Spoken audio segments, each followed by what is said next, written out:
Hello everyone, welcome back to my channel Arpana educator. आज की इस वीडियो में हम पढ़ेंगे क्लास 8 साइंस का चैप्टर 1। हमने ऑलरेडी इसके बारे में और पढ़ा था। आज हम एडिंग मैन्योर एंड फर्टिलाइज़र से स्टार्ट करेंगे। पिछली वीडियो में मैंने सोइंग पढ़ाया था और प्रिपरेशन ऑफ सॉइल पढ़ाया था। अगर आपने वो वीडियो नहीं देखी है तो मेरे चैनल पे वो वीडियो है, आप वहाँ से जाकर देख सकते हैं। तो आज हम पढ़ेंगे एडिंग मैन्योर एंड फर्टिलाइज़र। तो हमने पहले मिट्टी को प्रिपेयर करा, फिर उसके बाद हमने उसमें बीज बोए। अब हम मिट्टी में मैन्योर और फर्टिलाइज़र डालेंगे। अब कोई भी न्यूबॉर्न बेबी है या फिर हम हैं, तो हम खाना क्यों खाते हैं, हम अलग अलग फ्रूट्स क्यों खाते हैं? क्योंकि उन फ्रूट से, उन खाने से हमें एनर्जी मिलती है, हमें बहुत सारे विटामिन्स मिलते हैं, मिनरल्स मिलते हैं, प्रोटीन मिलता है, जिससे हमारी बॉडी ग्रो होती है और उसको बहुत सारे न्यूट्रिएंट्स मिलते हैं। वैसे ही सेम प्लांट्स में भी यही होता है।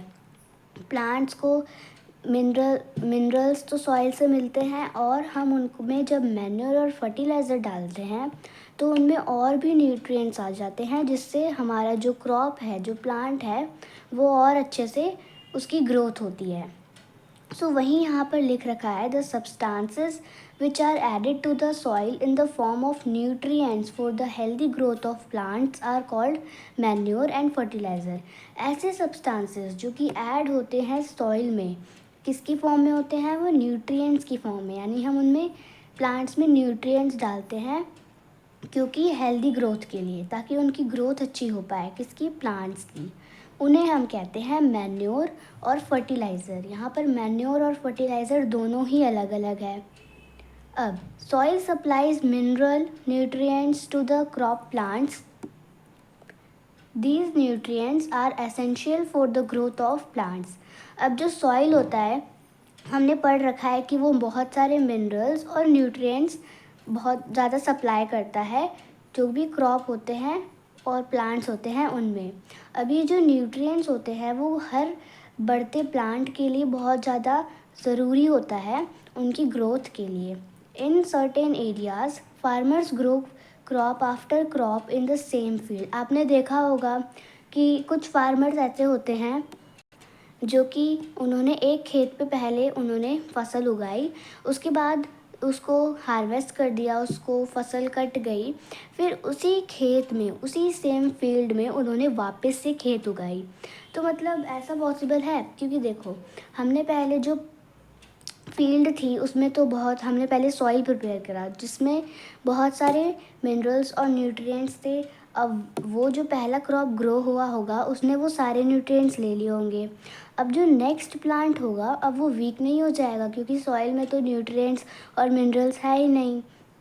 तो इसीलिए हम अपने सॉइल में डालते हैं मैन्योर और फर्टिलाइज़र।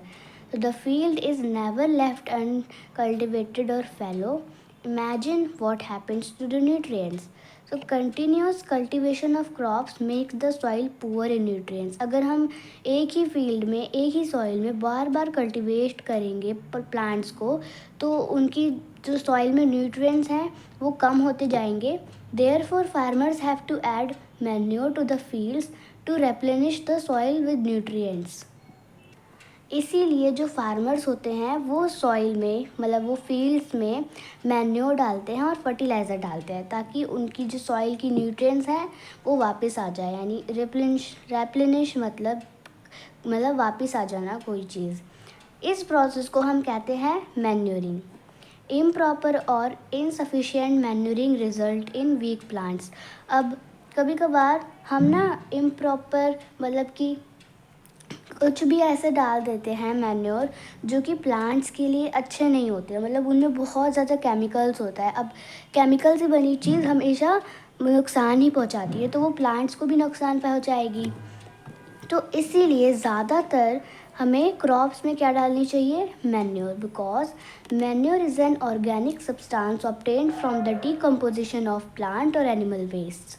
जो मैन्योर होता है ना, वो ऑर्गेनिक सब्सटेंस होता है, मतलब ना ही उसमें कोई केमिकल होता है, कुछ भी, मतलब उसमें कोई केमिकल ही नहीं होता है, वो एकदम ऑर्गेनिक सब्सटेंस होता है, यानी उसमें बिल्कुल भी केमिकल नहीं है। वो हमें मिलता कहाँ से है? डिकम्पोजिशन से। मतलब जो भी प्लांट का वेस्ट होता है और जो एनिमल का वेस्ट होता है, वो अगर हम मिट्टी में गाड़ देंगे और कुछ माइक्रो ऑर्गेनिजम्स होते हैं, वो उसको ना डिकम्पोज कर देंगे। तो यानी कि वो हमारी खाद जो है प्रिपेयर हो जाती है without any chemicals. Farmers dump plant and animal waste in pits at open places and allow it to decompose. जो फार्मर होता है ना, वो किसी भी छोटे गड्ढे में, ओपन एरिया में, किसी भी छोटे गड्ढे में वो प्लांट के वेस्ट को, यानी कि कोई भी प्लांट का जो पत्ता गिर जाता है ना कभी कभार, वो और जो एनिमल का वेस्ट होता है वो डालते हैं और उसको डिकम्पोज होने के लिए अलाउ करते हैं। The decomposition is caused by some organism, micro organisms, और कुछ माइक्रो ऑर्गेनिजम्स होते हैं सॉइल में, वो उन सबको डिकम्पोज कर देते हैं।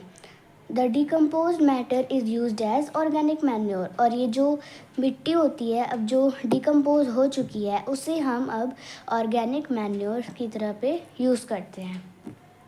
नेक्स्ट हम बात करेंगे फर्टिलाइज़र के बारे में।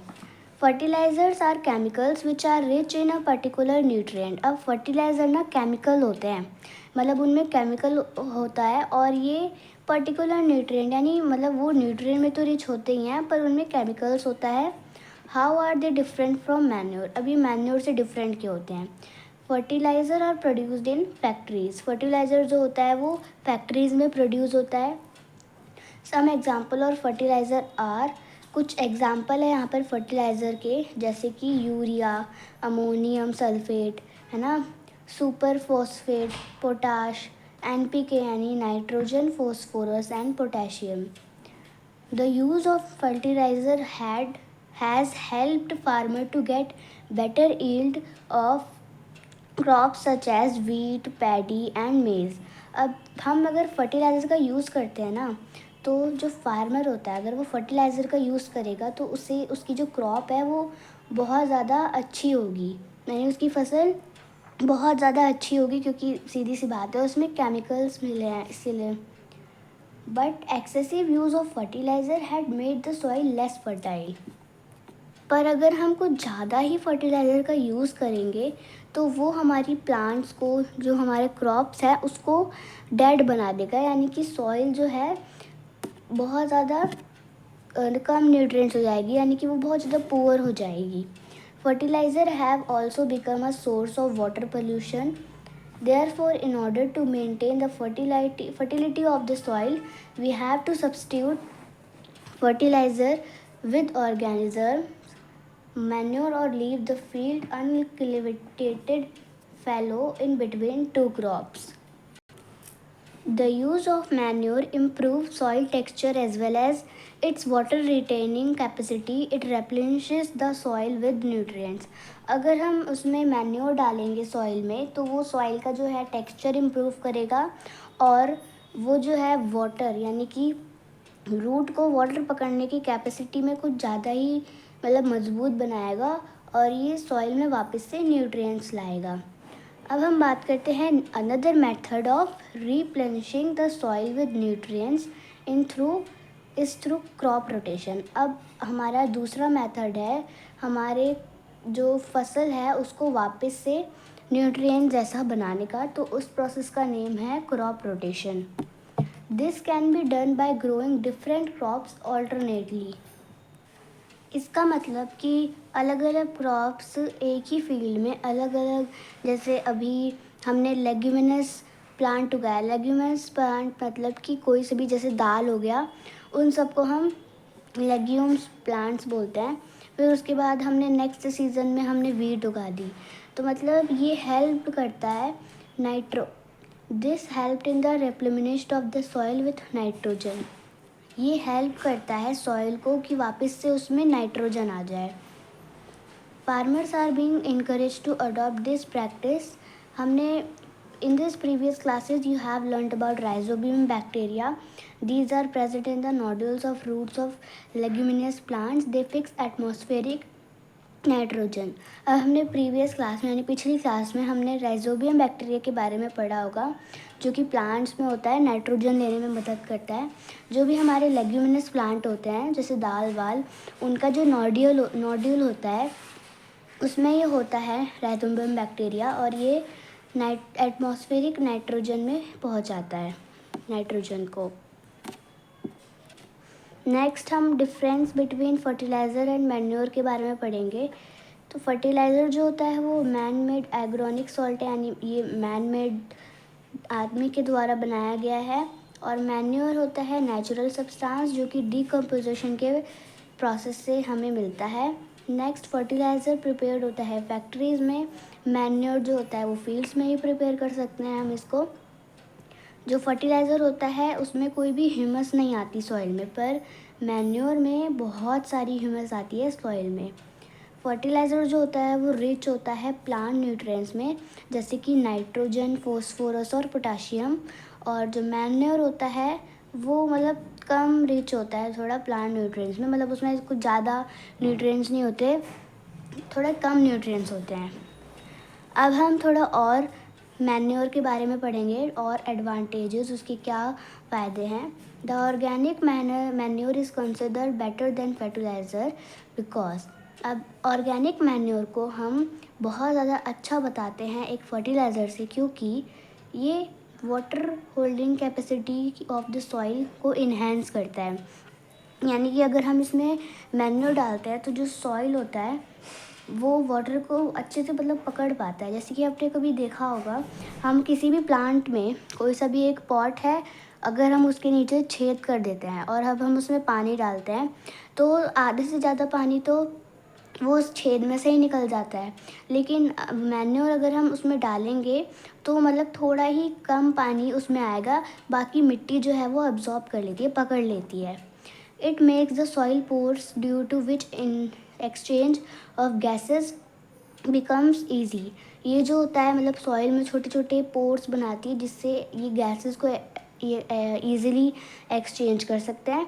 It increase the number of friendly microbes, ये फ्रेंडली माइक्रोब्स के नंबर को बहुत ज़्यादा इम्प्रूव करती है। और it improve the texture of the soil, और ये सॉइल के टेक्सचर को भी इम्प्रूव करती है। सो आज की इस वीडियो में बस इतना ही। नेक्स्ट हम पढ़ेंगे इरिगेशन के बारे में।